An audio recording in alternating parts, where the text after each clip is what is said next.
fervorosos, mas aquele povo realmente não reconheceu o seu Senhor, o seu Deus, naquela jornada pelo deserto, e por isso os seus cadáveres ficaram prostrados no deserto. Então, até aí nós já fomos na reunião anterior. Agora, uma abordagem a mais que eu gostaria de fazer ainda dentro desta oitava característica que citamos, a questão da murmuração e do descontentamento do verso 16 aí. Eu queria então, irmão e irmã, te dizer qual é o sentido, creio que será de ajuda para nós, dessa palavra descontentes, o seu termo exato, o que ele significa e para o que aponta. Se você buscar essa palavra na sua concordância, na língua original, você vai ver que ela realmente nos fala bastante, essa palavra descontentes. Vou colocar aqui 3 sinônimos para você compreender a respeito do que Judas está exortando os cristãos nessa epístola. Descontentes significam aqueles que usam de reclamações, do expediente de reclamações, de queixas, seria um outro sentido para essa mesma palavra, sentidos paralelos, né? E também de críticas. Agora, observe isso. Reclamações, queixas e críticas. Pense nisso. Esse é o sentido, é a expressão de um coração descontente. Agora, irmãos, por que isso é sério? Em outras oportunidades que tivemos juntos, não aqui em reuniões virtuais, mas em reuniões presenciais mesmo, com diversos irmãos em diversas ocasiões, me lembro que já por várias vezes citei aos irmãos 3 Cs que são destrutivos na vida cristã. E aqui, dentro desse assunto do descontentamento, eu gostaria de mencioná-los para a sua meditação e para a sua consideração. O primeiro C é exatamente esse, que é um dos sentidos da palavra descontentes aí. Seria o criticismo. Já disse que essa palavra descontentes, ela aponta para reclamações, queixas e críticas, né?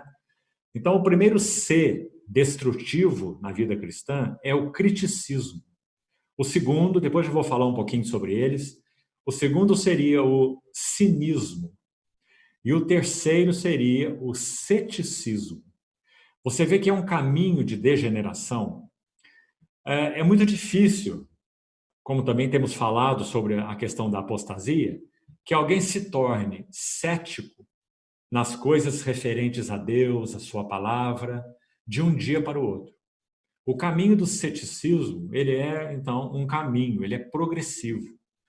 E eu queria sugerir para os irmãos que o primeiro passo nesse caminho de se tornar um cético, aquele então que já não crê na veracidade de Deus, na veracidade da sua palavra, um caminho então terrível de ceticismo, né? Já não crê em mais nada no que se refere a Deus, seus propósitos e sua palavra. Esse ceticismo não acontece de um dia para o outro. O primeiro passo do ceticismo é o criticismo. Agora, por que o criticismo é tão danoso, é tão terrível na vida cristã? Eles, descontentes na relação com Deus, descontentes na relação uns com os outros, na vida da igreja, nas assembleias do Senhor, precisamos guardar o nosso coração nesse assunto do descontentamento, porque ele está prévio ao passo do criticismo, que é o primeiro C que citamos aí. Agora, preste atenção, irmão e irmã. Qual é a diferença entre crítica e discernimento espiritual?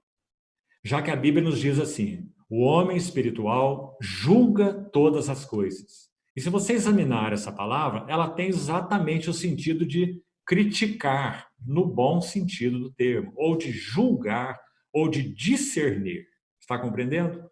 Então é um dever nosso. O homem espiritual deve julgar todas as coisas. E Paulo diz isso em 1 Coríntios 2. Aos Tessalonicenses também ele escreve assim, julgai todas as coisas e retende o que é bom.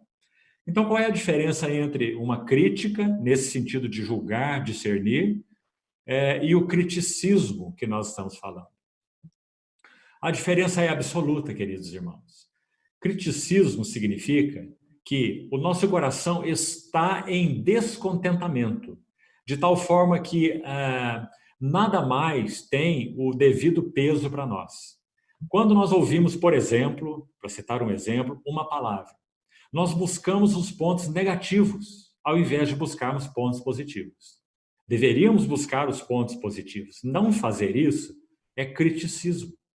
Porque se nós temos visão do propósito de Deus, visão celestial, nós temos vivido vidas na centralidade de Cristo. Nós temos nos mantido aos pés do Senhor como seus servos, com um coração de devoção. Então, tudo que nós ouvirmos passará por este filtro. Você compreendeu?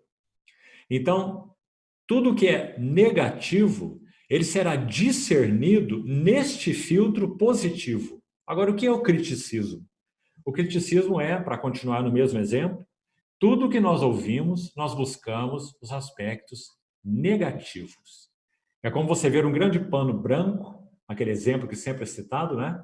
E lá no canto superior esquerdo de um lençol branco, você tem um ponto preto.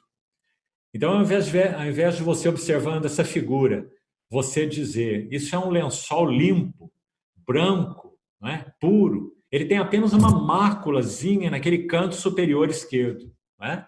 Essa é a observação correta. Mas quando nós somos críticos no sentido de criticismo, o que nós fazemos? Nós olhamos para esse lençol todo branco, não temos nada a dizer sobre ele, mas então nós falamos assim, tem uma mancha escura lá no canto daquele lençol, não é? Então é um espírito crítico que busca o que é negativo, que atenta apenas para o que é negativo.